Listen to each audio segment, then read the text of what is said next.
Jason Maxim here at IWA East Coast, here with the founding fathers, Mr. Woody Numbers and Madman Pondo. We called these guys in here tonight just to talk a little bit about how this connection started between Mr. Numbers here and Mr. Pondo. How did this all come to be here in Nitro, West Virginia? How did IWA East Coast come to be? First, Mr. Numbers. Well, I knew Pondo from going to ICP shows and watching JCW wrestling, and I contacted him, and we did some shows out of the area for a little bit. He was doing tours of Japan. He was in Japan at the time that this all came about.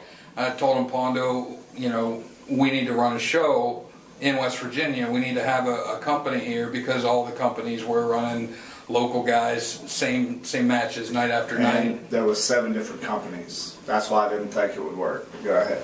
There were no name wrestlers coming into the area. There were no death matches. There were no high flyers. So I told Pondo, you know, come here and we'll start a company. It'll be the biggest company in the state, and so far it's been very successful. In 2002, I was living in Mexico, Missouri, and Wood got a hold of me and said, hey, come down here. My grandma's got some cheap apartments, cheap houses to live in. So I moved down here, and the whole year of 2000, well, that was at the end of 2002. The whole year of 2003, Wood kept trying to convince me that we need to run a show. But the problem is there was seven shows in this area within, 20 miles? And they wasn't drawing over 100 people on Saturdays. So I really didn't have faith in it. So finally, Wood kept it up. I said, all right, we'll go to these other shows. I'll see what they got, and then we'll do different what they're not doing. And come to find out, all we had to do was run good shows. So it was this building right here, Nitro Community Center. There was another company who swore we would never be in here. Boom, we was in here. They swore that Necro Butcher would never be in this building because he was banned from this building. We made him main event. And so then I knew that we had to have drawing power to get the people in. So I was naming off all these names to Wood, and finally Wood said to me, he said, I would say Abdullah the Butcher, but he no-showed 3 times in a row. I said, fuck, Wood, that's it. That's what we need. Abdullah's my boy. I went all over to Japan with Abdullah. So I called Abdullah, and sure enough, our main event was Abdullah the Butcher versus Necro Butcher. Battle of the Butchers. Then we needed the females, so I got Mickey Knuckles, and I got Allison Danger. Then we needed a WWE name, WWF at that time, correct? And I was good friends with Zach Gowen, so we got Zach Gowen.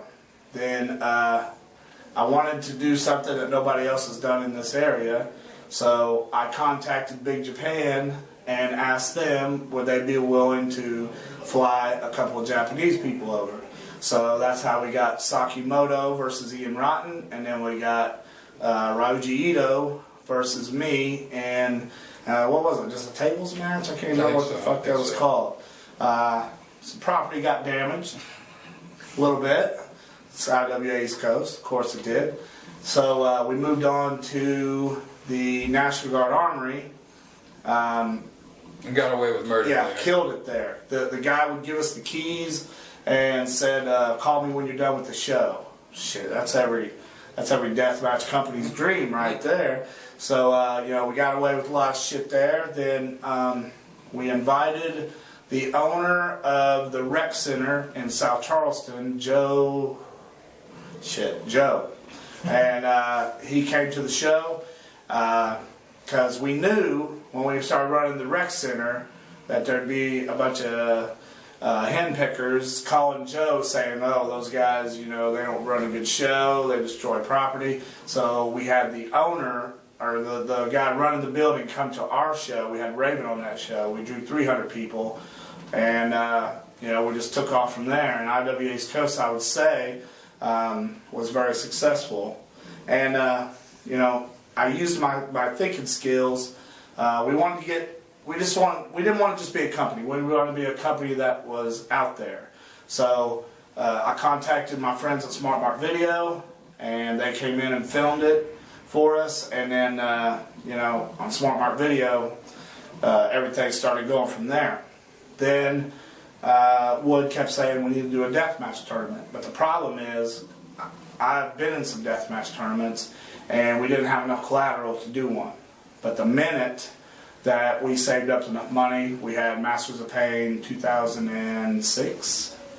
Was that the first one? I think so.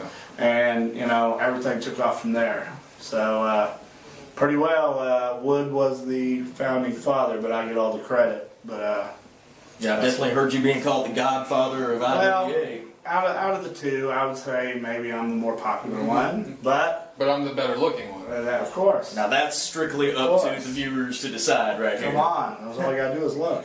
There you go. So you guys, the brains behind IWA, what is the future plans for IWA now that all of you guys have overcame the adversity, you've overcame the hump of getting known? We seen tonight, there was hundreds in attendance tonight. Once again, another good show with the hardcore legend Taskmaster Kevin Sullivan. That's it. On top of the new guard of hardcore with Relentless Ron Mathis, Right. with yourself, with Chance Prophet even being able to go a little hardcore Right. sometimes. The women, with the women, girls. absolutely crazy Mary Dobson. You got Nevaeh, Jessica Havoc coming in Right. from Shine out of nowhere. Nobody's seen that coming at Right. all. But Jessica Havoc leaves her mark tonight. What do you guys have other than what we have seen? What is the future of IWA looking like? Well, I will say that every show that we do, we lead up to the Masters of Pain. The Masters of Pain is our money maker. Will you agree with that? Wouldn't you? Absolutely. So, you know, I think either May or July, we are set for Masters of Pain. The Powers that Be got you know, together tonight, so I think we are going to bring somebody from overseas. And, you know, basically, IWA East Coast, as long as people support us, we're going to keep putting on the best shows that we can. And so far, I think we've done that pretty well. Absolutely. Well, guys, thank you very much for your time, All right, Mr. Pondo, Mr. Numbers. Like to just, you know, keep things going around here. Definitely look forward to what we've got coming up with IWA. Look forward to the future. Look forward to more pain, destruction, and mayhem. Absolutely. As we've seen tonight. If you guys didn't see it tonight, buy the DVD, because I promise you, if you were a fan of blood sport in any shape or form, you're going to love what you've seen tonight. Guys, thank you for your time. There Tell me- was no blood on the show, though, but go ahead. I don't know, Jugs and Piper bled, didn't I? Go See, ahead. there was the There you go. $13 bills match. There you go, there you There go. we go. If you guys definitely check out IWA East Coast, this is something, if your taste in wrestling is a little bit more than just PG, come out here and check this out in Nitro, West Virginia, IWAEastCoast.com. And you guys have Facebook and Twitter as well, right? Yeah, there's an IWA East Coast Facebook, and there's a Shockers. There you go. See? There you are. The powers that be have this all covered. Bunch All of your fucking thieves, you chicks are at Shockers. Tell them, Wood. They'll steal from it. Till next time, here with the Godfathers of Hardcore, Mr. Woody Numbers, and Madman Pondo, Yeah. I'm Jason Maxim. We'll see you guys next show. Don't go to Shockers. Stay off of 7th Street.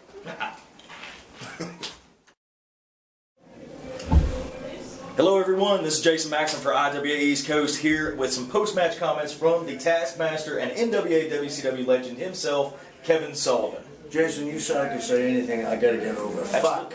I gotta say fuck on TV, don't I? Fuck. It's like, I'll tell you the story. When I was 16 years old, I lived in a barn at the Cape Cod, and it was infamous.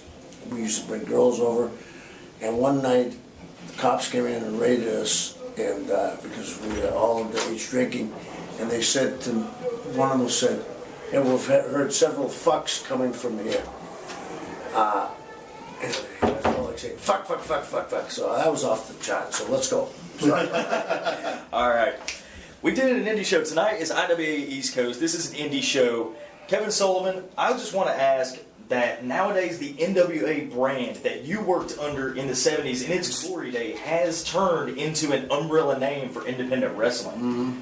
I just want to hear in your words, from the 70s of NWA's glory to now with NWA being an umbrella name, what caused this change for it to, I guess, fall from its grace? Well, what made it fall from its grace was Vince McMahon. He went on the march. Vince had one vision where a lot of people don't remember this. NWA did do tapes to fight Vince, a United tape. They did in Memphis, and those guys couldn't even agree what to have for lunch, so how could they agree to run a tape, right? They had their own guys they wanted to push. Was that like USA Pro Wrestling, like the NWA, AWA crossovers and then the world class or No, USWA, AWA one? No, this was a tape, and I think it was called NWA Wrestling. Okay. And it was out of Memphis. They did it in Memphis, but they flew. Vern was involved, the AWA people were involved, Florida people were involved, Jarrett was involved. But they all wanted to push their own guys. You know, and the Road Warriors had to be pushed. You know, Dusty had to be pushed. I had to be pushed. You know, wherever you came from, the promoter wanted you to be pushed. Well, there wasn't room for everybody, but Vince had one man running one show. There were many people going many ways in different directions, right? So that's what killed it. But the thing about the NWA today is when the NWA was strong, they had quality control like a McDonald's. You know, you went to McDonald's, you got the same hamburger, right? Well, I don't know how many NWA charter members there are now, but back then there might have been 16 or 20 at the most. Okay, it's easy to control because most of those guys that were, we'll say when Flair was champion, well, he was wrestling Dusty in Atlanta, Charlotte, and Florida, okay? But if you went to Amarillo, he was wrestling the Funks. But he had wrestled the Funks in Florida, Charlotte. So the brand knew what they were getting. Now, there are guys in, we'll say, Portland and Oregon and Mid-Atlantic that never crossed talent over. So they only have those champions that are their quality control. I think that happens to be the problem because it's like, I'm not big, and I mean, I'm probably contradicting myself. Everywhere, the two places I live don't have chain stores, okay? I'm not a chain store guy, right? So the quality control is different, but when you go into, we'll say, a Macaroni Grill, and I've been in plenty of them, you know what the salami and macaroni is going to taste like. You know, whether it's in Atlanta, Charlotte, or Orlando, or Portland, Oregon. So I think that's somewhat of their problem. But since I've been going around and watching some of these things, there's some terrific young talent out there. Terrific young talent. Absolutely. Like tonight's talent, we witnessed you in action against Relentless Marlon Mathis tonight. We had Facade, Sammy Callahan, who's huge on the indie circuit right now. Yeah. As well as some of these younger guys like Gory, Chance Prophet. A lot of these guys you've seen on TNA's Gut Check. Now, speaking of TNA, you've done some work with TNA as well. I've only worked for them one time. And you did the, well, I wouldn't call it refereeing, I'd call it more like promoting violence, I believe it was called. Yeah. But you've seen some young talent there, as well as, how does today's young talent differ from the young talent of the 70s? Well, the thing is, I can't stand guys from my generation that are grumpy old men. First of all, these guys are better athletes than we were, most of them anyway. And most of us were pretty good athletes. I mean, you know, most of us competed in something, or more than one sport, but it's a different time and a different era. The difference is, I could go in there and say to somebody, you know, how many years you been working? They'll tell me 5. And I'll say, well, how many matches have you had?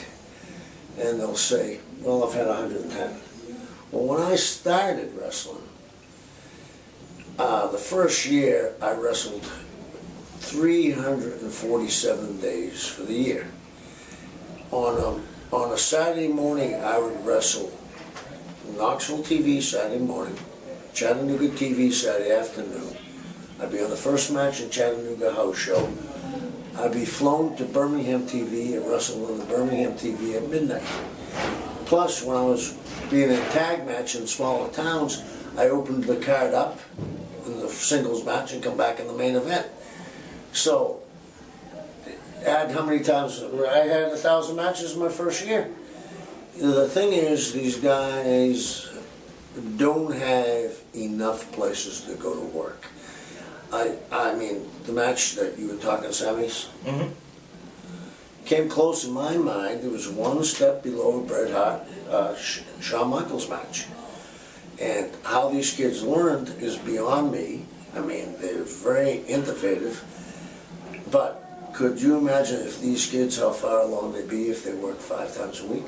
They'd be way more seasoned than their experience. Yeah, and I think there's gonna, I mean, I've been saying this for a few years now, but there has to be, in my head, I'm not a big MMA fan, doesn't mean I don't watch it, but I don't know everybody, but I noticed all of a sudden MMA, now there's Bellator, there's other ones, but he keeps on buying them up, right? But television is so fractured in ratings. People say, well, Vince is only doing a 3. That's huge in today's world. Huge. Bigger than when we were doing 6s and 7s. This is huge. People don't understand that. But one of the things that you have with wrestling, wrestling is the truest form of Americana next to jazz and rock and roll. Okay? You sit there on the couch and everybody surfs, right? When you go through that and you see wrestling, I don't care who you are, especially male, right? I don't, and a female too, but males for sure. Your finger comes off that, even if it's for 30 seconds, so they're getting a rating, okay? But you have a chance. He's doing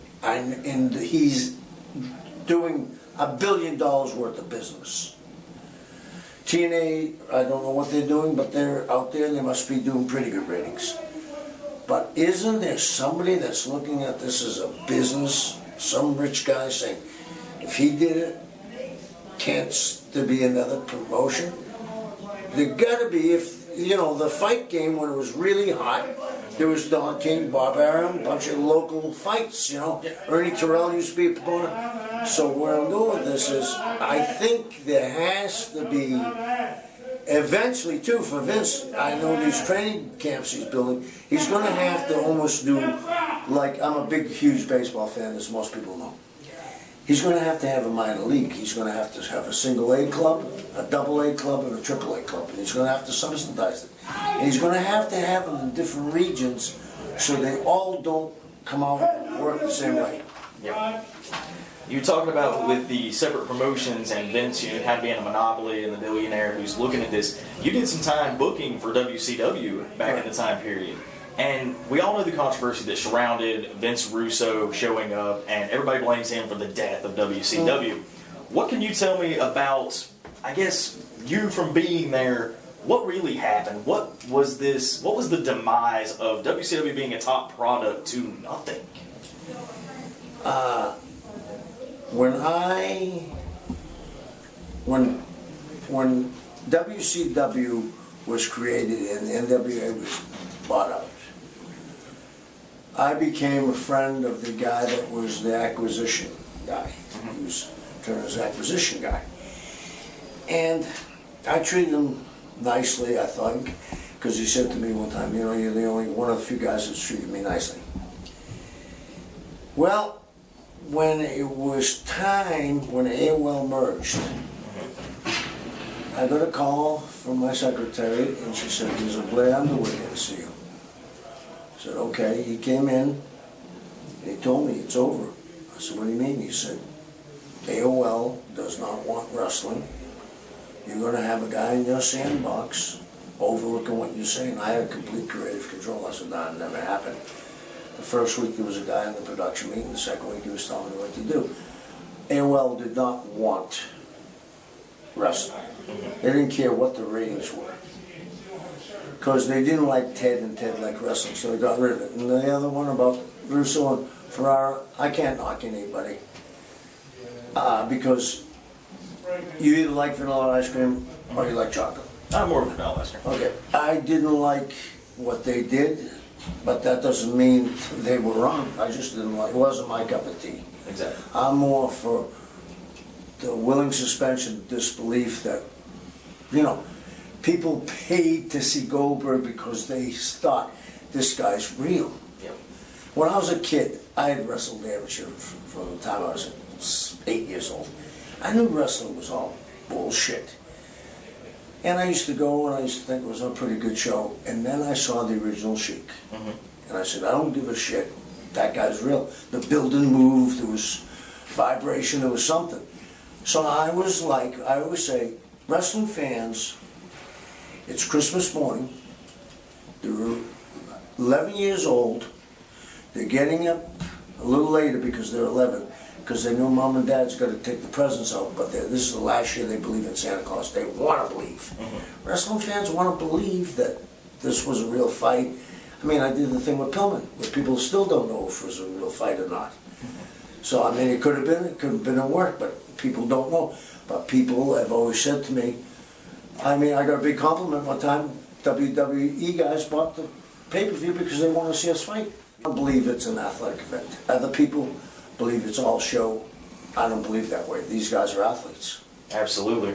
And if somebody who hasn't took a bump, they don't know what that feels like. Right. They don't know that that mat is not a trampoline. Right. So those of you fans watching this right now, Right. that mat ain't a trampoline. The Taskmaster himself will tell you that. That's why I don't take bumps. Well, believe me, guys, I took them before. They're not pleasant. Those ring ropes are cable. I mean, if you don't know this, don't get in the ring and don't try it.